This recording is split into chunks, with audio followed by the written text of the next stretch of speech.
La Biblia nos dice que hubo un hombre llamado Moisés, a quien Dios escogió desde el vientre de su madre. Este hombre fue salvado por Dios y a la edad correcta él siente la necesidad de defender a su pueblo. Por esa razón se mete en problemas y tiene que huir de Egipto. Moisés, criado en la corte de Faraón, un hombre bien preparado, ahora tiene que lanzarse al desierto huyendo, escapando por su vida. Cuando llega a un sitio llamado Madián, se sienta junto a un pozo y en ese pozo se encuentra con su maestra y su cobertura apostólica. Yo quiero hablarte acerca de que si las mujeres pueden o no pueden tener ministerios, si una mujer puede ser pastora. En Éxodos nos encontramos que cuando Moisés huye de Egipto con todo su conocimiento acerca de Egipto, se encuentra con una pastora que era hija de un sacerdote. Él termina casándose con esa mujer y ahora vive bajo la cobertura del sacerdote de Madián y casado con la pastora que le va a enseñar a él cómo pastorear, porque Moisés no tiene idea de cómo pastorear ovejas. Moisés creció en un palacio. La tutora, la pastora de Moisés fue su esposa. Ella es la que Dios usó para enseñarle a Moisés cómo tratar con ovejas y cabras y lobos, porque un día Moisés iba a tener que ejercer ese conocimiento con seres humanos. Ese era su llamado, y Dios usó una pastora para enseñarle a Moisés cómo tratar la gente. Y estoy seguro que las noches la pasaba hablando con el sacerdote de Madián. Lo interesante es que, ¿sacerdote de qué? ¿De dónde? No era egipcio, pero todavía no había ley mosaica, no había Torá. Sin embargo, Dios lleva a Moisés a estar bajo la cobertura de este varón. Y este varón se convierte, el suegro. Después entendemos que este suegro era un hombre bien sabio. Así que Dios, que nunca se equivoca, usó la tutoría de una mujer pastora y la mentoría de un sacerdote más anciano, lleno de sabiduría. Y eso, como así es como Dios procesa a este hombre Moisés, a quien después lo llama en una zarza ardiente, a que vaya y libere al pueblo. ¿Puede una mujer ser pastora? Claro que sí. Para que tu doctrina en contra de la mujer es ser pastora, tienes que tener versículos que respalden lo que tú estás tratando de decir, y que no haya ni uno solo que contradiga que las mujeres no pueden ser pastoras. La belleza de la Biblia, una de las miles, es que ella no se puede contradecir. Si tú encuentras una contradicción en la Biblia, entonces la Biblia no es palabra de Dios. En la Biblia no hay contradicciones ninguna. Por lo tanto, cuando tú asumes que entiendes lo que hay, dice el versículo, tienes que tener, primero que nada, las tres bases bíblicas para el estudio. ¿Quién lo dijo? ¿A quién se lo dijo? ¿Y por qué se lo dijo? Porque a veces que en la Biblia hay mandamientos que no fueron Dios quien los dio. Entonces tienes que preguntarte, ¿quién lo dijo? ¿A quién se lo dijo? ¿Y por qué lo dijo? Y de ahí tú puedes deducir si eso aplica a ti, aquí y ahora. Y otro detalle es que no puede haber un verso que contradiga lo que tú dices que ese versículo dice. Ya te lo expliqué por qué. Entonces, si hay un versículo que tumba tu explicación está errónea. Yo quiero llevarte al próximo versículo que me enseña a mí, el Espíritu Santo me dio para enseñarme que claro que sí, que las mujeres pueden ser ministras tanto como los varones. ¿Por qué? Dice así, y leo a la letra. Gálatas 3, 27 al 29. Porque todos los que habéis sido bautizados en Cristo, de Cristo estáis revestidos. Ya no hay judío ni griego, no hay esclavo ni libre, no hay varón ni mujer, porque todos vosotros sois uno en Cristo Jesús. De acuerdo a este verso, ya Dios ha roto, cuando se rompió la cortina en el templo, Dios rompió la diferencia entre judío o griego, circuncidado e incircunciso, esclavo o libre. No hay clases sociales para Dios. Léelo, míralo. Y no hay varón ni mujer. Dios deposita sus dones y sus talentos, tanto en el judío como el griego, tanto sobre el libre como el esclavo. Wow. Quizás por eso hay tanta gente que tú sabes que tienen alguna cadena espiritual y están ministrando.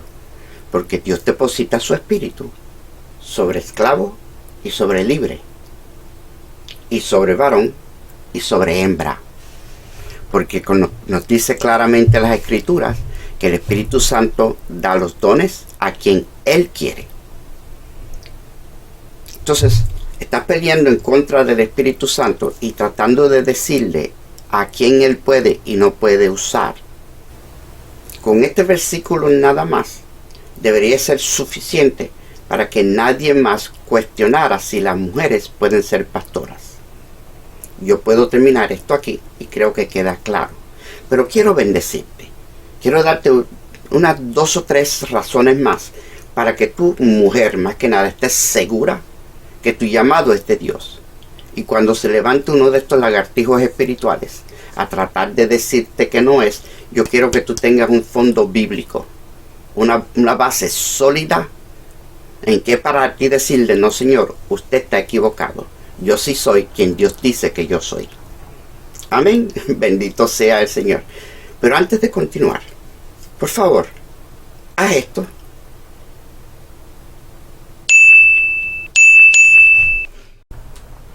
Gracias.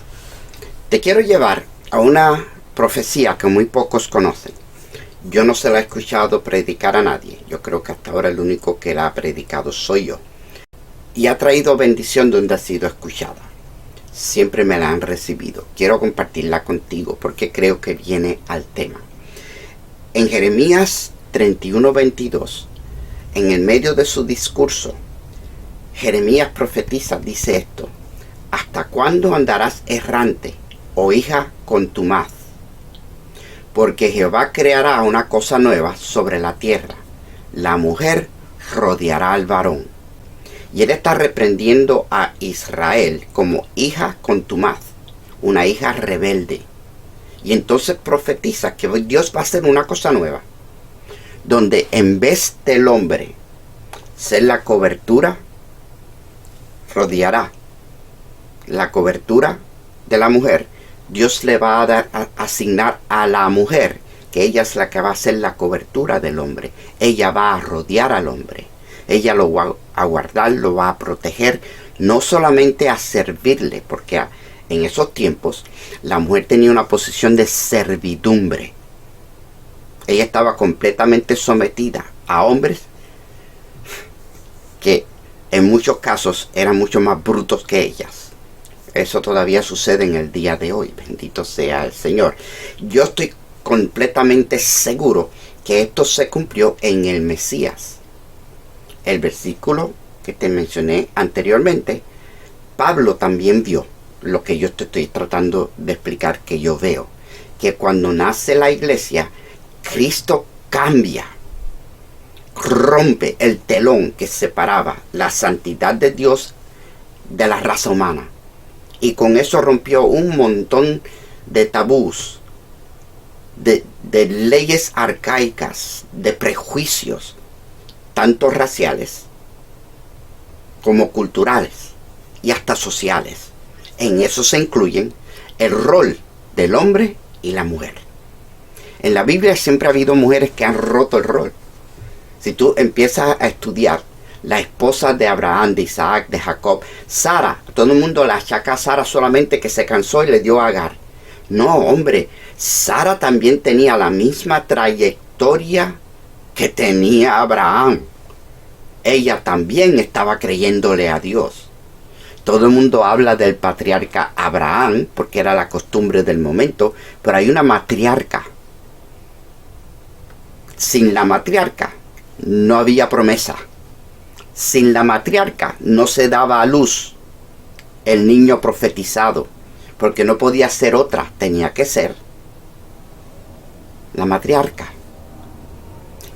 En el Nuevo Testamento vemos que en varias situaciones la mujer empieza a tomar un rol de mucha más autoridad y Dios lo permite. Jesús lo permite. Es más, Jesús lo provoca. Jesús se encuentra con una samaritana que todos reconocemos como evangelista. Esa mujer, Jesús la convirtió en una evangelista con un encuentro en un pozo. Qué tremendo. En el pozo se encontró Moisés con Séfora, su esposa. Jesús la encuentra en el pozo. Le ministra, tú conoces la historia, si no la has leído, léela, es bella, se encuentra en Juan capítulo 4, Jesús y la samaritana. Es la única persona en la Biblia a quien él se le declara, yo soy el Mesías. Así. Y esa mujer estaba viviendo en completo y absoluto pecado. Si llega a ser judía, ya lo hubieran apedreado a muerte, porque esa mujer había tenido 5 maridos. Y el que ahora tenía no era el de ella. Quiere decir que se había divorciado. No dice que era viuda. En la ley de Moisés, la viuda, solamente el que enviuda se puede volver a casar. El divorciado no se puede volver a casar hasta que uno de los dos se muera. Te puedes divorciar, pero estás casado. Sentencia de vida a muerte. Uno de los dos tiene que morir y no se vale matarla. No sé por qué dije eso, pero eso quizás es porque hay tantos pastores y los más rajatablas, los más estrictos, los más machistas, que han estado divorciados 1 o 2 veces. Pero si ven a una mujer pastora, la critican, la señalan y la quieren apedrear a muerte. La profecía se cumple. Jeremías 31:22. La mujer rodeará al varón. La iglesia se convierte en el cuerpo de Cristo, en el manto de Cristo, en la representante de Cristo. La iglesia, la novia del Cordero. La iglesia es hembra. La iglesia no es macho. Pedro lo explica un poquito. Déjame llevarte esto primero. En Génesis, cuando Dios crea varón y hembra, Génesis 1:28, dice que a imagen y semejanza nuestra la crearemos. Y los creó a imagen y semejanza de Dios, varón y hembra los creó. La hembra también es imagen y semejanza de Dios. Tiene una función diferente, un propósito diferente, así como todos los hombres tenemos un propósito diferente los unos de los otros. Las mujeres tienen propósitos diferentes unas de las otras y por supuesto de nosotros los hombres, porque Dios ha creado un multiverso de personalidades, cada uno con su propio talento. Tú tienes una personalidad, tú tienes un propósito, tú tienes un llamado, tú tienes tu distintivo. La religión nunca va a aceptar eso. La religión siempre quiere meterte en el molde, porque todo el mundo tiene que ser tan desgraciado y tan infeliz y tan aburrido como yo. Jehová, santidad, Jehová. Eso nunca fue Cristo. Y este espíritu de religiosidad todavía está vivo y activo. A veces me pregunto, con todo lo que está pasando en el mundo y tantas almas en camino al infierno, ¿deberíamos de verdad estar atacándonos los unos a los otros? No tiene sentido. Lo que el mundo necesita ver es a Cristo. Jesús le dijo a la iglesia, a la novia, id por todo el mundo y predicar el evangelio. Haced discípulos de las naciones. Háganlo con señales y prodigios, porque las señales y los prodigios siguen a los que creen.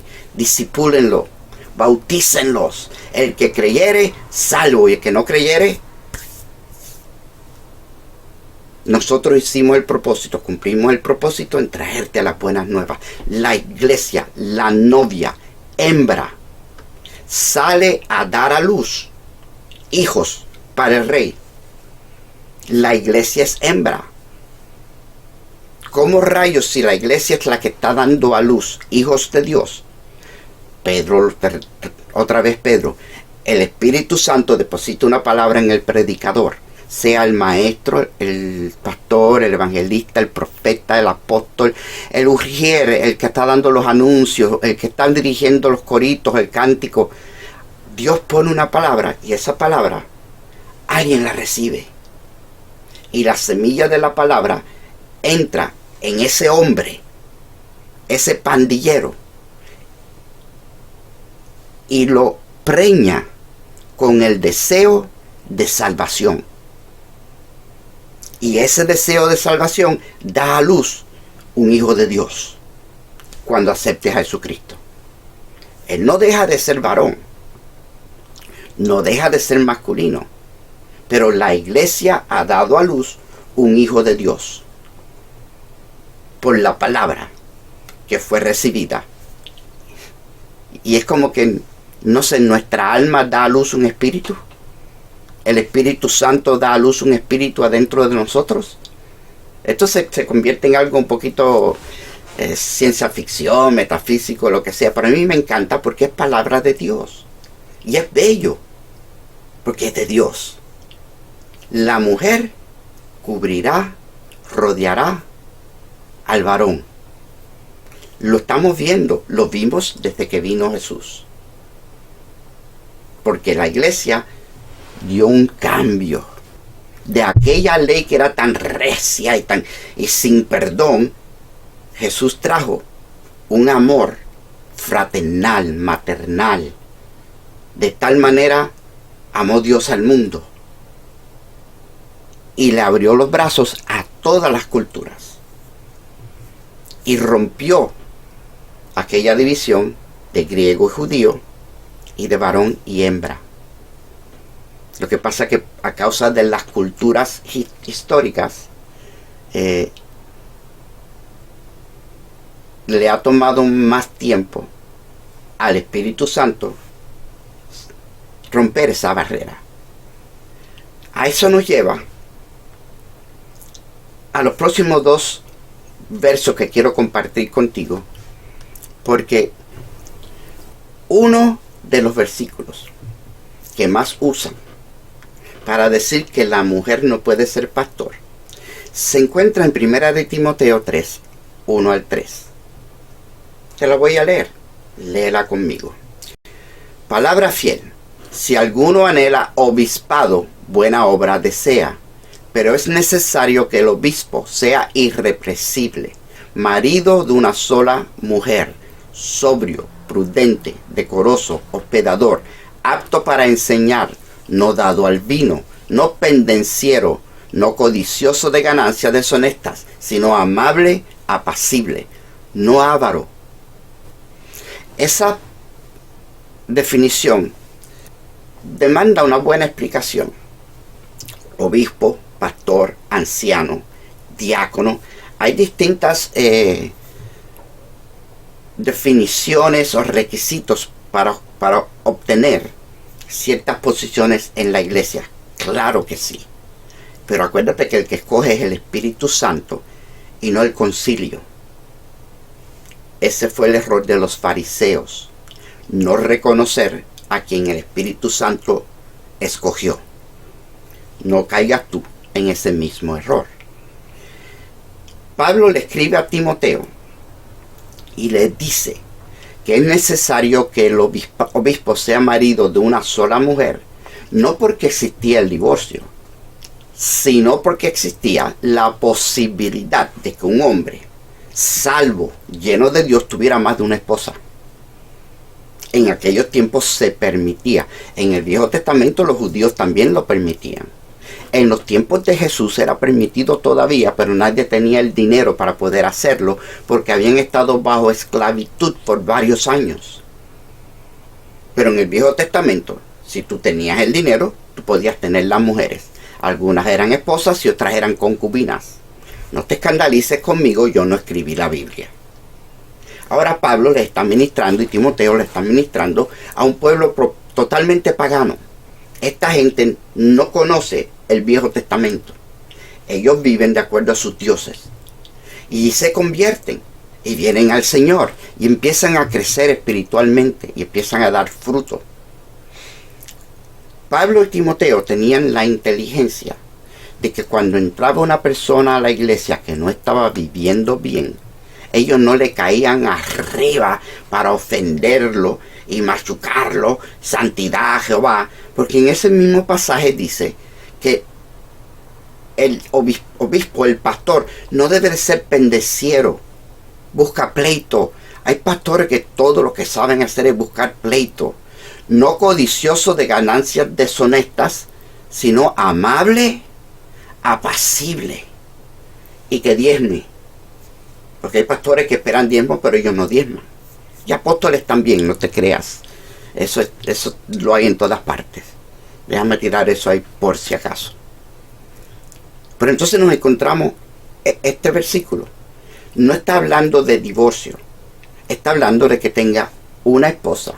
En otros pasajes Pablo habla acerca de que yo quisiera que se quedaran sin mujer como yo, porque el que tiene esposa está ocupado de placer a su esposa y la esposa de placer de complacer a su marido. Pero si eres soltero, solamente estás ocupado en complacer a Dios.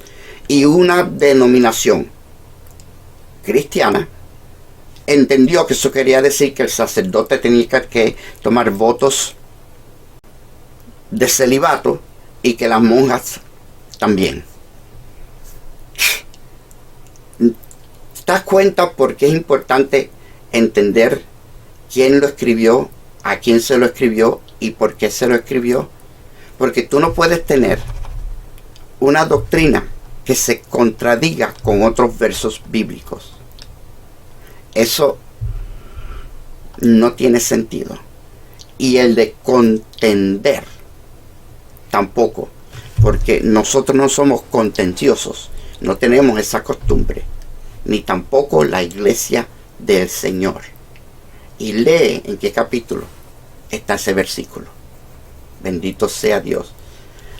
La última. Primera de Corintios 14, 30 al 37. Pablo está dando instrucciones acerca de cómo tener un culto pentecostal con los dones manifestados, con el don de lenguas y el don de profecía. Que no se convierta en un caos, porque Dios no es Dios de caos, sino de orden. Pablo nunca prohibió que se hablara en lenguas, porque tú no puedes saber si hay interpretación si no hay lenguas. Tiene que haber lenguas primero, y dice que todo el que tiene lenguas pida interpretación. Pero está diciendo uno que tiene interpretación, no solamente de mis propias lenguas, sino de lenguas de otros. Tú no puedes prohibir el hablar en lenguas. Iglesia, si tú tienes las lenguas, cuando estés en tu casa solito, háblale a Dios en lenguas, cántale en lenguas, suelta tus lenguas, porque recibiréis poder cuando haya venido sobre vosotros el Espíritu Santo. Tú no tienes que saber lo que estás diciendo, porque tu espíritu le está hablando a Dios. Pero cuando estás haciendo eso, también en tu mente pídele a Dios la interpretación para saber qué es lo que tu espíritu está diciendo. Porque lo que sucede es que el Espíritu Santo en ti se comunica a través de tu espíritu directamente con Dios. Es una experiencia espectacular, sobre todo si tú empiezas a tener la interpretación, porque no es entendimiento y no es traducción, es interpretación. Tu espíritu entiende lo que el espíritu está diciendo y haciendo, y en ese momento, en ese proceso, a ti mismo te edificas. Tu espíritu se hace uno con el Espíritu de Dios. Si tienes lenguas, úsalas. Si no las tienes, pídelas. ¿A quién? A Dios. Pídeselas a Dios. Pídele a Dios que te bautice con su Espíritu Santo, con la manifestación, el sello, la confirmación del don de lenguas. Bendito sea el Señor. Y Pablo está hablándole a la iglesia, les está enseñando. Y esta iglesia en particular, la iglesia de Corintios, es una iglesia un poquito problemática. Las dos cartas, sabemos o creemos que fueron tres, pero una se perdió en la historia, son bastante fuertes. Son bastante reprensión, regaño, carnalidades que había en la iglesia. Y dentro de este capítulo, Pablo les dice: vuestras mujeres callen en las congregaciones. 1 Corintios 14, 33. Pues Dios no es Dios de confusión, sino de paz, como en todas las iglesias de los santos. Punto. Vuestras mujeres callen en las congregaciones, porque no les es permitido hablar, sino que estén sujetas, como también la ley lo dice. Vamos a parar ahí. Pablo está hablando acerca de la confusión con lenguas y profecías. Si uno está profetizando y otro comienza, que se calle el otro. Que si están hablando en lenguas y alguien está interpretando o profetizando, que los que hablan lenguas se callen para que se escuche el que está profetizando. Yo he estado en estos cultos y el Señor me ha permitido tenerlos dentro de mi ministerio. Hay un orden, está ahí lo que yo le llamo el revolú, porque todo el mundo está alabando a Dios con libertad. Uno está llorando, el otro se está riendo. Uno está danzando, aquel se arrodilló, porque todos estamos en la presencia de Dios, única y exclusiva, de acuerdo a nuestra personalidad, necesidad, trayectoria, experiencia con Dios. Y todos juntos estamos alabando a Dios. Pero hay una ley, hay un orden. Si uno empieza a profetizar, todos nos callamos. Si empezamos a cantar, si empieza la música a cantar, se baja la adoración para que podamos escuchar la adoración y la alabanza. Hay un orden. Nosotros danzamos con los ojos abiertos, como danzó David delante del arca, totalmente en el espíritu. Porque no hay que cerrar los ojos para estar en el espíritu. Al contrario, espiritualmente hablando, lo que hay es que abrirlos. Cuando Dios te abra los ojos, entonces tú vas a estar en espíritu y en verdad. Y dentro de este capítulo, Pablo no está en ningún momento diciendo que las mujeres no pueden hablar en la iglesia. Está tratando con una situación en los cultos, en la iglesia de Corintios. Lee todo el contexto. Instrúyete, edúcate. Mi pueblo perece por falta de conocimiento.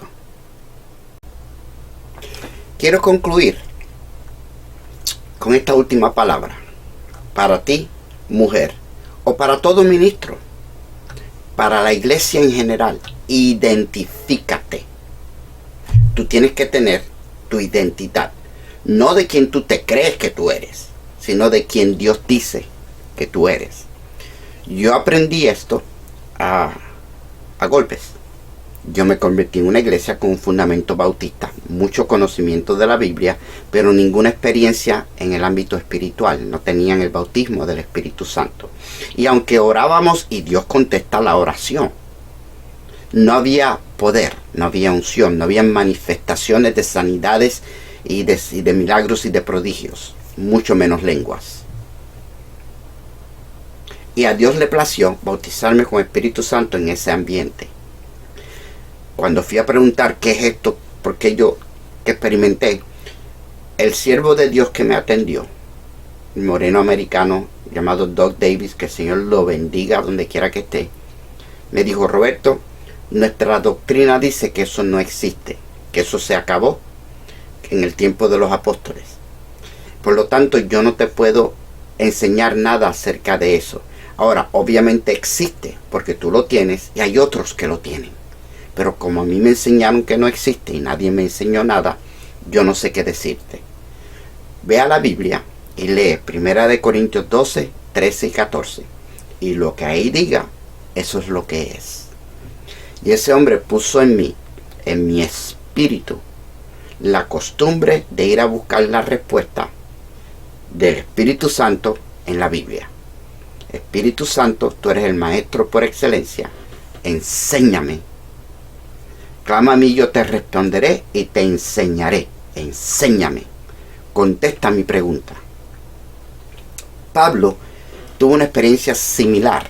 Le estaba explicando a Timoteo y le dice: yo fui constituido predicador, apóstol y maestro de los gentiles. Y se identifica con un ministerio triple. Estoy seguro que profetizó, que hizo otras cosas, pero él se identifica que esta es su función. Dios lo llamó o constituyó predicador, apóstol y maestro, y especifica a quién.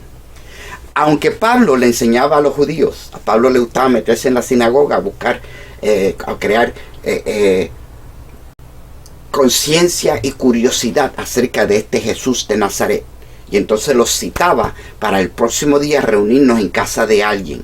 Y ahí comenzó la iglesia. Y es la verdadera razón por la cual la iglesia se reúne los domingos. Porque Pablo se metía en la sinagoga el sábado, predicaba a los judíos y todos los que tenían preguntas les decía: mañana en casa de fulano vamos a estar siguiendo este tema. Y se los llevaba a todos para allá y ahí los evangelizaba.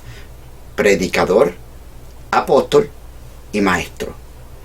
Y lo hacía con los judíos, aunque su llamado, y él estaba identificado, que su llamado era a los gentiles. ¿Viste qué tremendo? ¿Viste qué libertad? Pablo no estaba atado por su identidad. Se regocijaba en ella y cumplía el propósito. Y hacía otras cosas, pero bien identificado. En esa iglesia donde nadie entendía lo que me estaba sucediendo, ni yo tampoco, y no tenía a quien preguntarle, un día el Señor me llevó a uno de mis primeros remas. Todo el mundo se dio cuenta que yo abría la boca y cosas salían de mi boca que tenían más autoridad que las de un muchacho de 18 años que se acababa de convertir. A Dios le gustaba y le gusta usar mi boca para bendecir a otros y para traer palabra. Y el Señor me empezaron a decir que era un don de profecía, que yo tenía un don de profeta. Y yo le tenía miedo, le agarré miedo. Eso son letras mayúsculas. Yo tengo 18 años y me acabo de convertir. Y tú me estás diciendo a mí que yo soy profeta. De hecho, yo eso lo descartaba. Y un día me encontré con Jeremías, capítulo 1, donde Dios le dice a Jeremías: no digas que eres un niño. Y me dijo: no des más excusas. Yo te llamé profeta desde el vientre de tu madre. Y a donde quiera que yo te lleve, tú irás. Y lo que yo te diga que digas, tú dirás. Y lo recibí. Pero mira qué interesante. Lo recibí en mi espíritu porque fue un rema, pero no en mi intelecto. Y no dejé de sentirme que yo no estaba preparado. Acepté que el llamado era real. Yo soy profeta desde el vientre de mi madre, pero no me identifiqué como profeta. Yo seguí siendo Roberto o Robert, como me decían. Ganaba almas, Dios me usaba, me pusieron en posiciones de autoridad dentro de la iglesia, a pesar de que yo era más joven y llevaba menos tiempo de muchos de los que estaban ahí. Y yo confieso que yo no sabía lo que estaba haciendo, pero por esa razón me callé, escuché, miré y aprendí. Y una de las cosas que te puedo decir, mujer de Dios, joven, lleno del Espíritu Santo, que quieres servir a Jehová en espíritu y en verdad. Aquellos que estaban conmigo en la mesa de los dirigentes de esta iglesia, yo los miraba y me preguntaba: ¿son ellos tan ignorantes y tan faltos de experiencias como yo? ¿Saben ellos que lo son? Porque yo lo sabía. Pero entonces yo escuchaba a la gente hablar y me preguntaba si el único que sabía que esas cosas sonaban completamente ignorantes era yo. Y muchas de ellas tenían que ver con la apariencia de la mujer. Óigame, se reunían todos estos caciques machistas a hablar acerca de la apariencia, de cómo se viste quién. Y si se corta el cabello, se saca la ceja. Y yo estoy diciendo, pero ¿de qué Biblia sacan esta gente? Mira, mi Biblia dice que mi cuerpo, el templo del Espíritu Santo, yo tengo una relación con Cristo. Y la Biblia dice que cuando me casé con mi mujer, con mi reina, mi cuerpo le pertenece a ella y el cuerpo de ella me pertenece a mí. Y somos uno. Uno. En Cristo somos uno. Así como la iglesia se supone que sea uno, porque no hay ni griego ni judío, ni esclavo ni libre, ni varón ni hembra. Ahora ella y yo somos uno. No hay diferencia entre nosotros. Y engendramos. Bendito sea Dios. Y un día, en varias ocasiones, tuve conflicto con lo que eran mis padres espirituales o los padres espirituales de la ciudad, porque ellos estaban tratando de decirme a mí, mis pastores también, de cómo mi esposa tenía que vestir, y trataron de decirme a mí de cómo yo podía y no podía vestir, que si yo no podía llevar tenis a la iglesia, que no podía ir en maones. Y como yo conocía la Biblia y yo sabía que ellos no conocían la Biblia, respetuosamente los paraba. Y lo primero que le decía es, con su permiso, pastor, usted es el pastor de la iglesia, pero el pastor de mi vida es Cristo. Y el varón de esa mujer soy yo. El cuerpo de ella es mío, no suyo. Yo decido con ella lo que ella puede o no puede hacer, cómo puede o no puede vestirse, porque eso no tiene nada que ver con usted. Yo a usted no lo he invitado a mi intimidad. Sí, porque una vez trataron de decirme cuántas veces a la semana o al mes podía tener relaciones con mi esposa, y lo paré y le dije, no, tranquilo, permiso. Mi intimidad con Dios usted no puede entrar, y mi intimidad con ella tampoco. Usted es el pastor de la iglesia, pero el pastor de mi vida es Cristo. Yo continúo teniendo una relación con el Espíritu Santo de acuerdo a mi entendimiento, porque en el día del juicio yo daré cuentas por mí, no por usted, y usted no dará cuentas por mí. Yo tengo una relación con Dios a través de su Espíritu Santo. Bendito sea el dulce nombre de Jesús. Y me lo saqué de encima. Pero en muchas iglesias, estos caciques machistas tratan de manipular y oprimir y gobernar y dictar dictadura. La religión es una dictadura política disfrazada de Dios. Eso es lo que es la religión. Y todas ellas les gusta atropellar a la mujer y tratar de tomar control de cómo la mujer puede vestirse, lo que puede hacer y no hacer, si puede ganar dinero o no ganar dinero, cómo se puede expresar. La religión odia a la mujer, porque la religión es el dragón de Proverbios 12. La iglesia falsa, la religión, la política, el talibán pentecostal caribeño, la religión, el catolicismo, la Inquisición española, aún los peregrinos, es el dragón. Y cuando Dios está dando a luz algo nuevo del Espíritu, la religión lo quiere matar. Mujer, identifícate. Dios está dando en ti a luz un ministerio, un talento, una unción, algo poderoso de parte de Dios para los tiempos que estamos viviendo. Identifícate. Tú eres quien Dios dice que tú eres, y no lo que diga el religioso. Mata al dragón con la espada del Espíritu. Tú eres quien Dios dice que tú eres. Voy a cerrar con este versículo. El Señor también me lo dio dentro de mis luchas con mi llamado. Porque así como Pablo se identifica, Trino, el Señor me ha permitido identificarme. Y lo lindo es que yo no me identifiqué. Viajando las naciones, escucha bien, Dios me llamó apóstol en las naciones, no apóstol a las naciones. Él me llamó apóstol en las naciones. Cuando estaba viajando naciones y haciendo el trabajo, los pastores, los siervos de Dios que me conocían, me decían: pastor, usted no es pastor, usted es un apóstol. Muchos me decían: usted es un profeta. Y muchos me dijeron: usted es un maestro. Y eventualmente el Señor me llevó a la realización que yo soy un maestro apostólico con unción profética. El Señor me da la palabra oportuna para que yo la enseñe con una autoridad mucho más allá de lo que un maestro tiene.